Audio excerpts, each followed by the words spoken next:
పాలసీలో భాగంగా గంజాయి నిర్మూలన అనేది ఇప్పుడు మెయిన్ టార్గెట్ అయింది మన పోలీస్ డిపార్ట్మెంట్కి, అదే ఈగల్ టీమ్కి.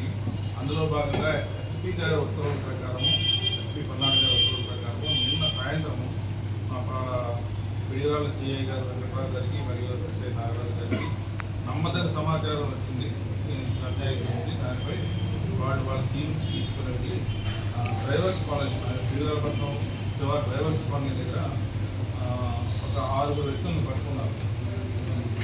అవైలబుల్ ఇన్ఫర్మేషన్ బేస్ చేసుకొని పట్టుకున్నారు. వాళ్ళ దగ్గర నుంచి సుమారు 10 కేజీల గంజాయిని సీజ్ చేశారు. ఈ 6లో ఫస్ట్ వ్యక్తి పేరు రామాంజనేయులు, లక్ష్మీనారాయణ, హృదయరాజు. వీళ్ళు ముగ్గురు కలిపి మన సీలేరు దగ్గర ఒక గుర్తైన వ్యక్తి దగ్గర నుంచి ఈ గంజాయి కొంటున్నారు. గంజాయిని సుమారు కేజీ 5,000 లెక్కన తేడం ఈ మన విడిదాలు చుట్టుపక్కల ముగ్గురు వ్యక్తులకి కేజీ 10,000 లెక్కన అమ్ముతున్నారు. 5,000 10,000 లెక్కన అమ్ముతున్నారు. వాళ్ళు చిన్న చిన్న ప్యాకెట్లు చేసుకొని అందరికి 200 10 గ్రాములు 200 లెక్కన 300 లెక్కన బిజినెస్ చేస్తున్నారు. ఆ నమ్మకం సమాచారంపై 4 అరెస్ట్ చేశారు.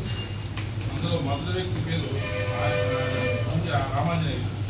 ఈయన ప్రీవియస్గా మన ఎలక్షన్ టైంలో రాజపల్లి మార్కెట్లో ఈ షాప్స్ దహనం కేసుల్లో యాక్సిడెంట్ ఉన్నాయి.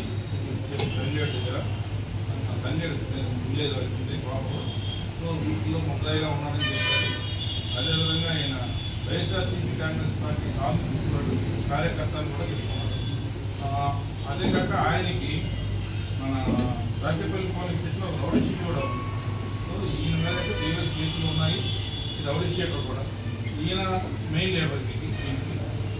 మిగిలిన ఇద్దరు తీసుకొని సీలియర్ నుంచి తెస్తున్నాడు. వెళ్ళి అక్కడి నుంచి కొనుక్కుని వ్యక్తి కారణం తర్వాత ఈ ముగ్గుల ద్వారా చుట్టుపక్కల వాళ్ళకి అమ్మడం చేస్తున్నాడు. గత సంవత్సరం 2-3 సంవత్సరాల నుంచి ఈ బిజినెస్లో ఉన్నాడు. సో వీళ్ళందరినీ ఈరోజు సాయంత్రం అరెస్ట్ చేసాం. ఈరోజు కోర్టులో ప్రొడ్యూస్ చేస్తున్నాం. ఈ గంజాయికి ఎవరు మత్తు పదార్థాలకు అలవాటు కాకూడదు. మీ తరఫున తెలిసిన వాళ్ళు ఎవరైనా అటువంటి అలవాటు అయితే మన చెల్లిలో వాళ్ళకి డీఎడిక్షన్ సెంటర్స్ కూడా పంపించి వాళ్ళకి యూజ్ చేస్తాము. ఈ గంజాయి అలవాటు వలన మొత్తం యువత నిర్వీర్యం అయిపోతుంది. అదేవిధంగా వాళ్ళ ఫ్యామిలీలు నాశనం అయిపోతున్నాయి.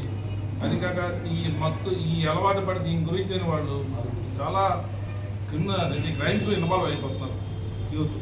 కాబట్టి ఎట్టి పరిస్థితుల్లో ఇలాంటికి దూరంగా ఉండాలని యూత్ని కోరుకుంటున్నాను.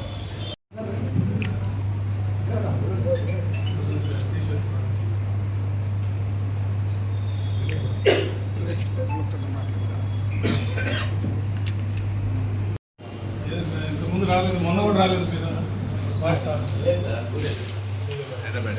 Summer vacation